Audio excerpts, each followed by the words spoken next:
नमस्ते दोस्तों, स्वागत है आपका मेरे YouTube चैनल सपनों की दुनिया में। आज इस वीडियो में हम लोग जानेंगे कि जितने भी GDS हैं उनके ट्रांसफ़र रूल में कुछ चेंजेज आया है। तो क्या चेंजेज आया है, चलिए हम लोग देखते हैं। डाक विभाग संचार मंत्रालय भारत सरकार द्वारा ग्रामीण डाक सेवकों के प्रशासनिक सत्कर्ता आधार पर स्थानांतरण से संबंधित दिशा निर्देशों में संशोधन जारी किया गया है। तो कुछ चेंजेज आया है, चलिए देखते हैं कि क्या चेंजेज आया है। संशोधन के मुख्य बिंदु, कुछ ऐसे पॉइंट्स हैं जो मुख्य है, मेन है। तो चलिए जानते हैं, 2-3 पॉइंट्स हैं जो मेन पॉइंट्स हैं, देखते हैं। पहला है ABPM डाक सेवक लेवल 2 को BPM लेवल 1 में TRCS स्लैब 2 के अंतर्गत स्थानांतरित किया जा सकेगा।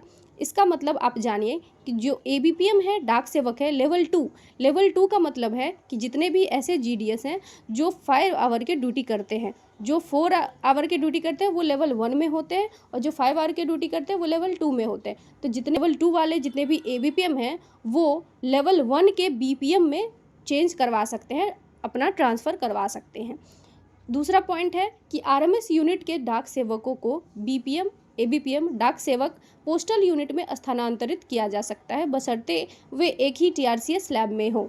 तो आपको पता होगा कि 2 यूनिट होता है, RMS का अलग होता है और पोस्टल यूनिट अलग होता है। तो जितने भी RMS यूनिट में जितने भी डाक सेवक हैं, जितने भी GDS हैं, वो BPM ABPM या फिर डाक सेवक में पोस्टल जो यूनिट है उसमें वो आ सकते हैं। लेकिन शर्त ये है कि दोनों का जो TRCA है वो सेम होना चाहिए, चेंज नहीं होना चाहिए, अलग अलग नहीं होगा। दोनों अगर सेम है तो आप RMS से सीधा पोस्टल यूनिट में आप अपना ट्रांसफ़र करवा सकते हैं। तो अब तीसरा पॉइंट है, इसी प्रकार पोस्टल यूनिट के BPM ABPM डाक सेवक को RMS यूनिट में ट्रांसफ़र किया जा सकता है। तो जैसे RMS यूनिट के GDS को पोस्टल यूनिट में ट्रांसफ़र कर सकते हैं, वैसे ही पोस्टल यूनिट के RMS यूनिट में भी कर सकते हैं। तो जो भी जहां जाना चाहते हैं आप जा सकते हैं, ट्रांसफ़र कर सकते हैं। संपूर्ण नोट है एक, इन संशोधनों प्रावधानों के तहत ABPM डाक सेवक RMS से BPM लेवल 1 में ट्रांसफ़र केवल प्रशासनिक आधार पर ही अनुमान्य होगा, सत्कर्ता आधार पे नहीं।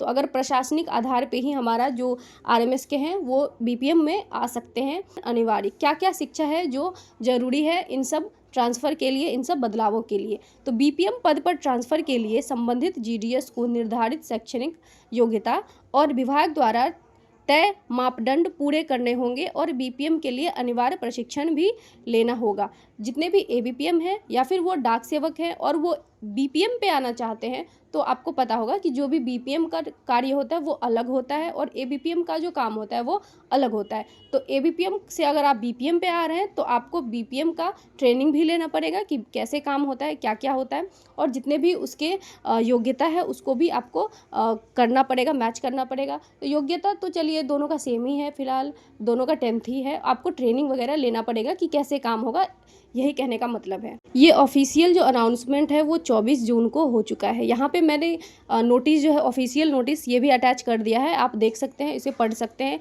ये सेम चीज़ वही है जो मैंने अभी बताया है आपको पढ़ के।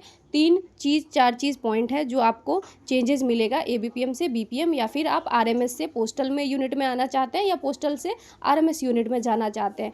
यही लिखा हुआ है, जैसे V1 में है ABPM डाक सेवक level 2 to BPM level 1 in TRCS slab 2। जो मैंने पहले बताया कि ABPM जो है वो लेवल 2 के हैं तो BPM लेवल 1 में वो आ सकते हैं। दूसरा, डाक सेवक RMS unit BPM ABPM in postal unit in the same TRCA, same अगर TRCA है तो RMS यूनिट के पोस्टल यूनिट में आ सकते हैं। तीसरा है VC BPM ABPM सेवक इन डाक सेवक in postal unit in the RMS unit, अगर वो पोस्टल यूनिट है तो RMS यूनिट में वो आ सकते हैं। तो यही ऑफिशियल नोटिस है। वीडियो को देखने के लिए बहुत बहुत धन्यवाद। अगर आपको ये वीडियो अच्छा लगा, यूज़फुल हुआ, तो प्लीज़ इस चैनल को सब्सक्राइब करें, लाइक करें और शेयर करें। धन्यवाद।